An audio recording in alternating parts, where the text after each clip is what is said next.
Learn Excel from Mr. Excel Podcast, episode 2508, Sum by Cell Color. I have to revisit this video from 12 years ago. People wanted to sum by cell color, and I had some VBA to do it.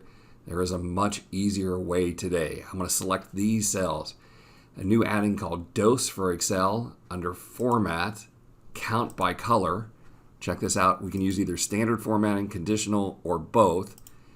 Based on cell background, click Apply, and for each cell color, I get the count, I get the sum, I get the average. Click Report, and I get a report. If I need to do it, see there's some purple cells here. If I need to do it by cell, by font, click Apply, and I get the two purple cells. So much easier than the old way. Well, hey, I want to thank you for stopping by. We'll see you next time for another netcast from Mr. Excel. Every year, I get dozens of requests from people who have the next big thing for Excel and want me to take a look.